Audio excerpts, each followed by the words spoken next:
One of the most frequently asked questions I get on this channel is what should be my next lens after the kit lens? And this has always been kind of a hard question to answer. And often I just default to saying a nifty 50, which is a 50mm f1.8 lens. Canon, Nikon, Sony, all the major manufacturers make one.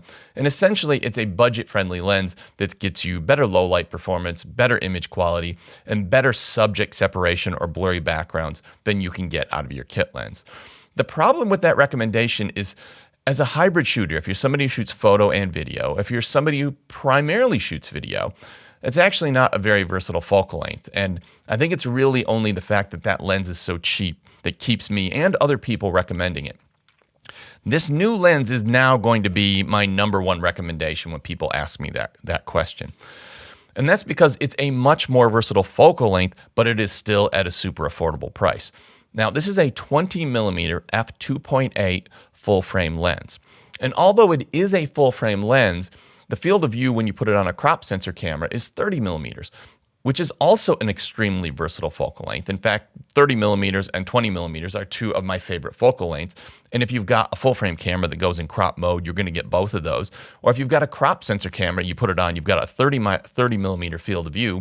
But in the future, if you upgrade to a full frame camera, you're going to be able to use this on that camera as well. So I don't think there's any disadvantage of buying this lens, even if you're starting out with a crop sensor camera. And in full disclosure, this lens was sent out to me at no cost to myself for the purpose of making this video, but all the opinions are my own, and this is not a paid or sponsored video. 20mm on full frame is my favorite wide angle field of view and my favorite wide angle focal length on a full frame camera. And that's because it's just that little bit wider than a standard 24mm lens. I'm finding 24mm lenses, to me, it's a bit boring now. It's a boring focal length. It's actually the field of view that I use for this YouTube shot here, and it's probably one of the most popular ones for YouTube videos. But I just find that focal length a little bit boring. That extra 4mm just gets you that little extra wraparound image, but it doesn't distort your image so much that everything looks super unnatural. So I think 20mm as a field of view is becoming more and more popular for a range of different things. And for me, it's just my favorite all-around wide-angle focal length. So what's 20mm good for? Well, the first thing I really like it for is travel and vlogging. It's going to do a couple of things for you. The first thing is you're going to be able to turn it on yourself. If you're vlogging, you're going to be able to have your face in shot. You're going to be able to see the wraparound environment around you.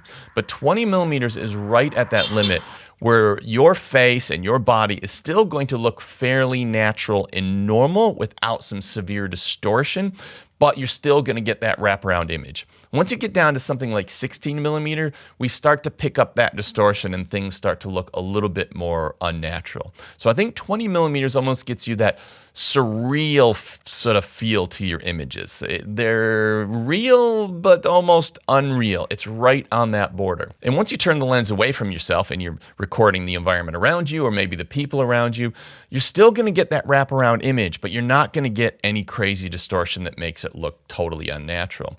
You're also going to get the ability to compose a moving image, whether it be photo or video, without too much of a challenge. Once we get down to something like 16mm, we're getting so much of the environment around us that it's very hard to eliminate things from the shot that we don't want in the shot and just focus on the things that we do want in the shot. So I think 20mm is right at that level that gets you that wraparound image, but somebody who maybe is new to photography or new to video and doesn't have quite the skill level to compose a moving image with an ultra wide angle lens is going to be able to create some beautiful images with this, and it's not going to be so challenging that they get frustrated and give up. The other thing I like it for is architecture, interiors, historic buildings, traveling through cities.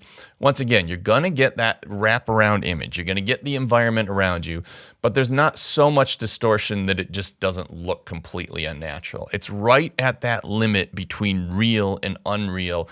And I keep coming back to thinking surreal. That's what I think about when I see the images out of this. It's surreal because it looks real. It's not totally unnatural, but it is unique. You know it isn't exactly what you saw with the naked eye. And it does that for buildings and interiors and architecture as well. You're going to get a really interesting image in those situations without too much distortion. The other thing the focal length is going to be very popular for is landscape photography. And I think this is actually an excellent lens for landscape photography. And the fact that it's so small and lightweight is also excellent. You can throw this on a camera, you go for a long distance hike, or you just throw it in your bag as an extra lens. I mean, it's so small you could really actually fit it in a big pocket. So for somebody who's trying to do landscape, interested in landscape, and you want to keep your kit light particularly, or if you're on a budget, which is the other great thing about this lens, I think this does make a great landscape lens. And although it wouldn't be my first choice for this, I certainly wouldn't rule this out as an astrophotography lens. Having that wide field of view and f2.8 maximum aperture is right at that limit when you can use this for astrophotography. And I certainly wouldn't hesitate to do that, particularly if it's in your kit primarily for some of the other things I've talked about, travel and landscape. The sun's going down and those stars are coming up. You absolutely could use this for astrophotography. And once again, it wouldn't be my first choice, but it would still sort of work reasonably well for that. The other thing it's going to be great for is portrait photography. Now, not when you're shooting it at 20 millimeters, but if you have a full frame camera that goes into crop sensor mode, you go into crop sensor mode, now you're at 30 millimeters, or you put it on your crop sensor camera. Now you've got that 30 millimeter field of view. And the 30 millimeter field of view is quite good for portrait photography. Now, you wouldn't want to do like a close-up headshot, but I think anywhere from waist to the top of the head or even mid-torso or a full body shot, that's going to work really, really well for that. So I think that's a great environmental portrait type lens when we use it in that situation. The other thing this is going to be fantastic for is street photography. 30 millimeters is right at that edge of the most popular focal length for street photography. So on a crop sensor camera, this is going to be a beautiful street photography lens. If you've got it on a full frame camera in crop sensor mode, same thing. But you still got that ability on a full frame camera to back up, go to that 20 millimeters and get that extra wide field of view. So when we think of this lens as a dual purpose 20 millimeter and 30 millimeter lens on a full frame camera with crop sensor mode, it just really adds to the versatility of this lens. Once again, at like $158. I mean, I just keep coming back to that, $158. That's pretty cheap for what this lens is going to do for you. So the lens has a number of different uses, and I do think it's a very versatile lens. But the important part is if you have a kit lens, in some situations, you will have the 20 millimeter focal length covered by the kit lens already. So what is the value in this lens?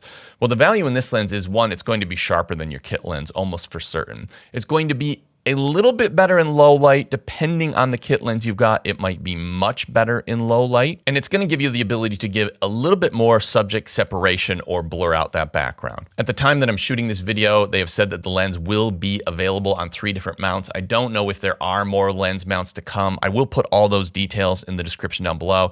And my test images and the lens that I have been sent out is a Sony version of the lens. Looking at the build quality in this lens, it is an all plastic lens built on a metal lens mount, and it has a USB-C port for updating the firmware.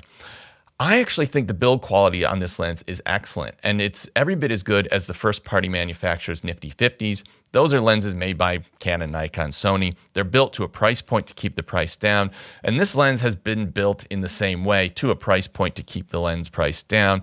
But I think overall, for what it is, it actually feels quite nice.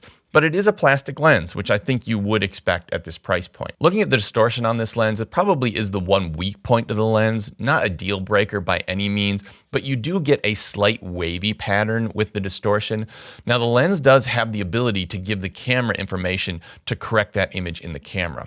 But I personally found with my copy and the current firmware that's in the lens that I prefer the uncorrected version. So I'm actually turning off the profile corrections from now on since I've actually seen the sample footage. And for some reason, I think the actual corrected image looks more distorted to me than the uncorrected image. So just something to be aware of. I think they can change this via firmware in the lens, so we might see that change.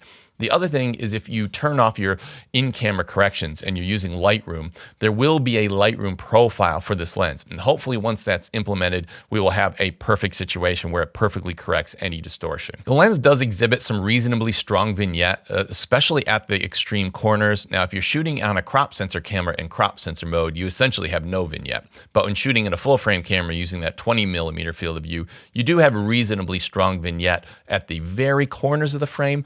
Once again, you can correct this in Lightroom. It is not a big deal, but it's just something to be aware of. Looking at chromatic aberration, which is purple fringing or color fringing around the areas, high contrast in focus areas in a scene, I couldn't find any. I mean, I did a bit of testing and I was sure there was going to be a significant amount at this price point, but honestly, I couldn't find any. And following on from that, looking at longitudinal chromatic aberration, which is color fringing in the out of focus areas before and after the plane of focus.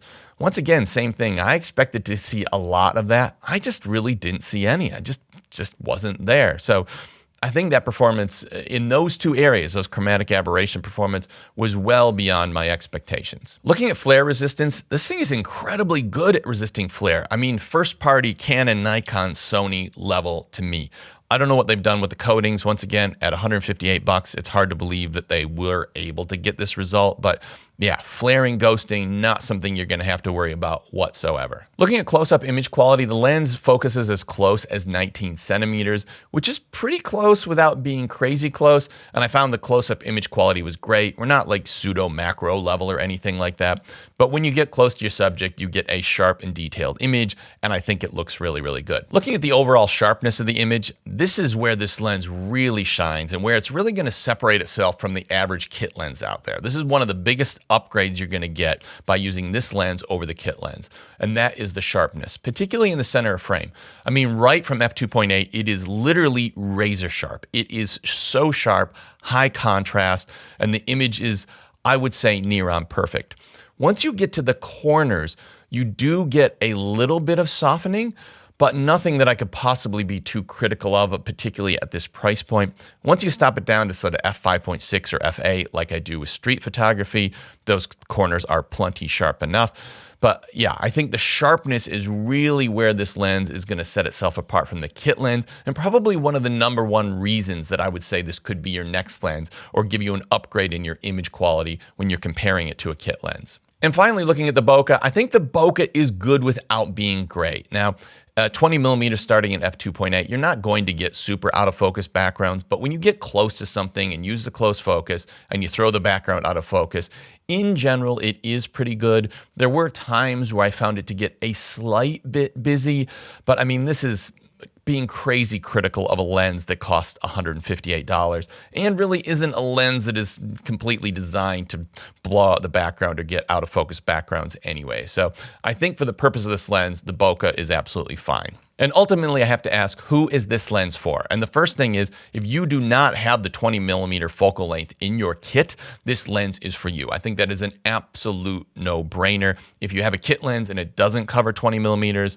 then just get this lens. I couldn't recommend it highly enough. The next thing I would say is if you were on a budget and you were trying to upgrade the quality of your images, this is, once again, this is an absolute no-brainer. At $158 for an autofocus lens with this level of image quality, I just don't see how, particularly when we're talking about an autofocus lens, how you are going to upgrade the quality of your images for any less money than what this lens does. The other people I see it for are people that aren't even on a budget, and I kind of put myself in this category. This is a lens that is going to get a lot of use in my lineup, primarily because of the size and weight. It is so small and it is so light. If you put it on a camera like the ZV-E1 or the A7 IV, it just becomes a super, super light documentary style setup. Like, this thing weighs honestly almost nothing. It is so incredibly lightweight.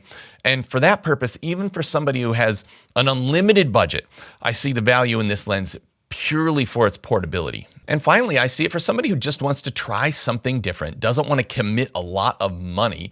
This is a very low risk way to try a completely different lens, maybe a completely different focal length. And at the price that you're going to pay for this, you could probably buy it for, use it for a year. And if you decide you don't like it, you'll probably be able to sell it for at least half of what you paid for it. So now you've just rented a lens for $80 or $90 for a year, which is super, super cheap.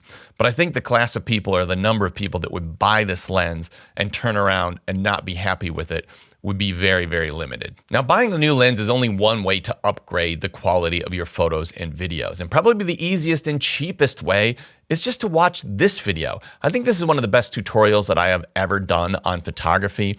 And I would be surprised if you watched that video to the end and you weren't a better photographer at the end of it than you are right now.